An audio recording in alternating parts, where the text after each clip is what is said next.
Halo guys, kembali lagi bersama aku, Mosa. Aku adalah founder daripada Fortuna FX Club. Di episode kali ini aku akan menjawab pertanyaan daripada viewers Fortuna FX Club. Jadi kita akan buat episode ini Q&A ya. Oke, aku akan jawab pertanyaan kalian. Let's go. Pertanyaan pertama untuk Kak Mosa, trading forex itu judi atau skill?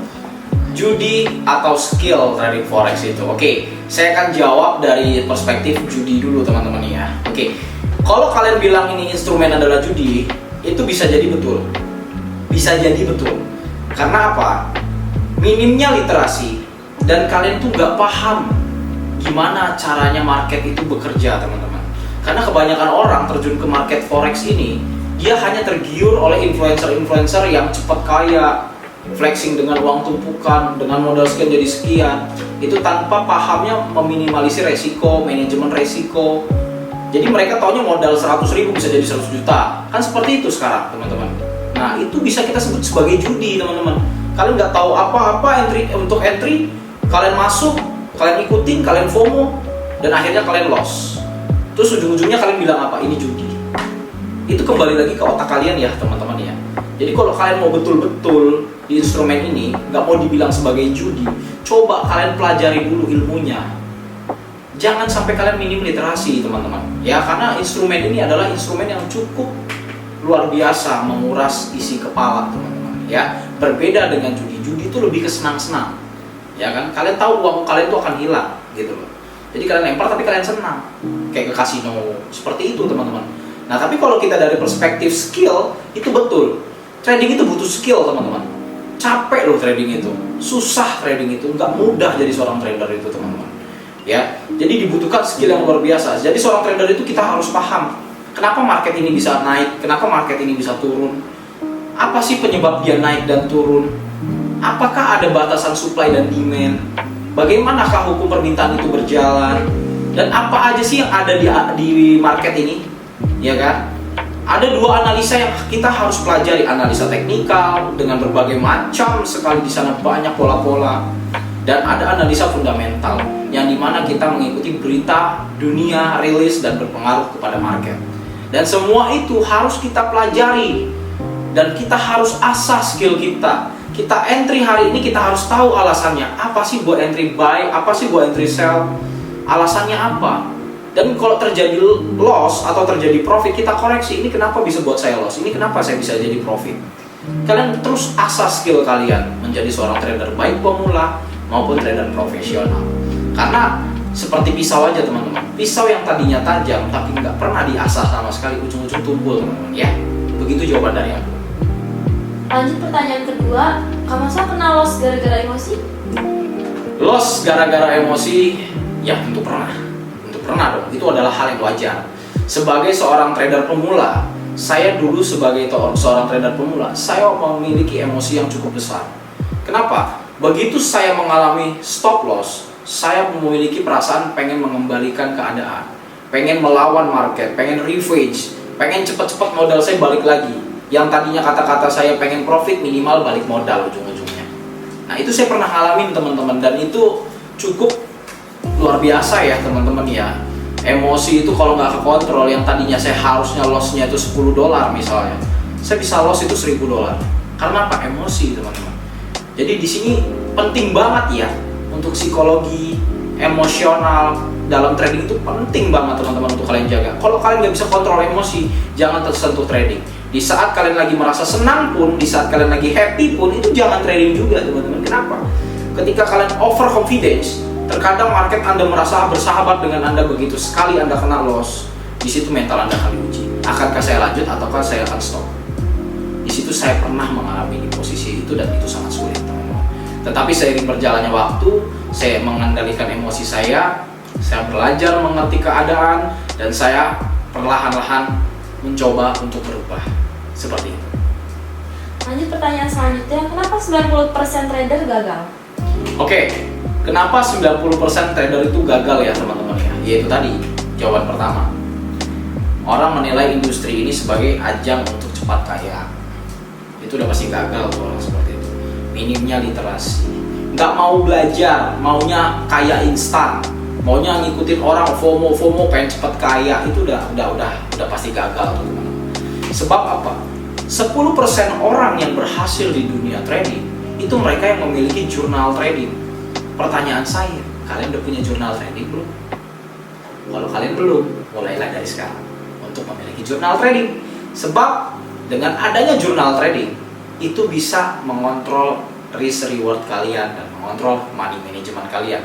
Tinggal kalian pilih, kalian mau jadi 90% trader gagal atau 10% trader yang bisa berhasil.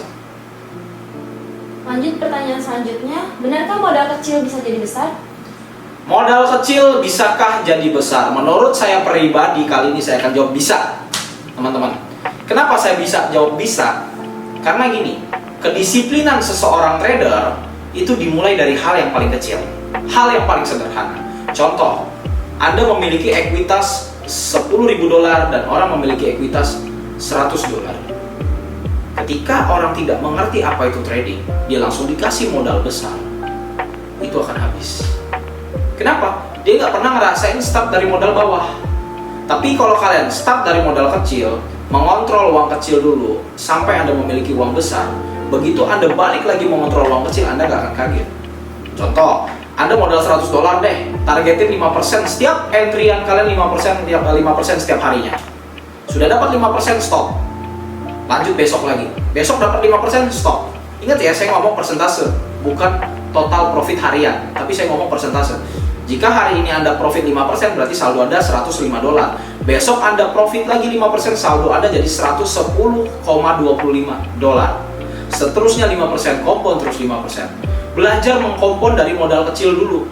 Jika Anda berhasil mengkompon modal $100 menjadi $200 contoh dalam 1 bulan, itu Anda udah mulai bisa kita bilang sebagai trader yang berhasil. Kenapa? Trader yang berhasil itu bukan trader yang memiliki modal banyak, modal besar, tetapi seorang trader yang bisa mengontrol uang kecil menjadi besar.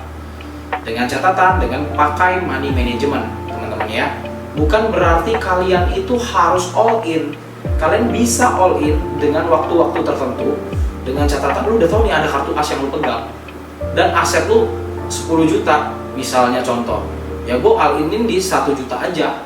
1 juta ini bisa jadi naga atau jadi cacing, ya udah gue hanya hilang 1 juta. Kalau hilang juga gue masih save 9 juta. Tapi lebih enak pakai money management, teman-teman. Percaya sama saya, orang yang bisa ngontrol 100.000 jadi 1 juta, 1 juta jadi 10 juta, 10 juta jadi 100 juta, 100, begitu dia megang uang 100 juta terus dia balik lagi ke 100.000, untuk dapetin 100 juta itu gampang. Percaya sama saya. Kenapa? Dia bisa kontrol uang kecil.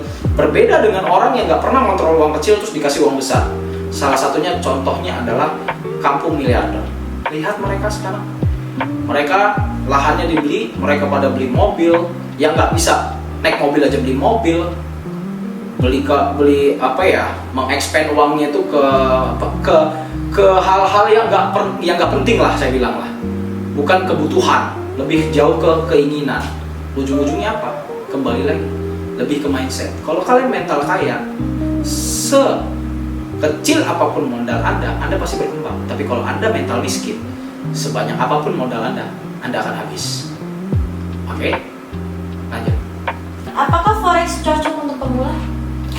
Forex cocokkah untuk pemula? Oke. Menurut saya pribadi, cocok nggak cocoknya saya akan jawab dari 2 perspektif. Yang pertama, nggak cocok ketika orang tersebut datang ke dunia industri ini hanya pengen cepat kaya. Karena industri ini bukan untuk cepat kaya, untuk mengembangkan kekayaan Anda atau menambah kekayaan. Ya, ingat, saya punya aset 1 juta misalnya, saya pengen sebulan dari trading forex ini profitnya 5%. Itu dana Anda sudah berkembang. Bukan Anda punya 1 juta, pengennya 1 hari jadi 100 juta. Itu udah salah. Oke? Itu nggak cocok tuh kalau kalian memiliki jiwa seperti itu. Tapi kalau yang jiwa yang paling cocok untuk trader pemula, ini adalah kesempatan Anda melek digital, melek bahwasanya financial market. Karena nggak selamanya kita mencari uang itu harus bekerja keras, tetapi kita harus pintar menggunakan otak, yaitu dimana kita bisa menganalisa pasar mata uang, mau cryptocurrency, mau saham, mau forex, itu semua bisa kalian mendapatkan keuntungannya dari sana. Jadi kalau dibilang cocok atau enggak buat pemula, ini cocok juga, tergantung kalian ngambil perspektifnya dari mana. Oke? Dan itu adalah Q&A kita. Nah, buat teman-teman yang masih ingin bertanya sama aku dan aku akan jawab pertanyaan teman-teman, itu caranya gampang.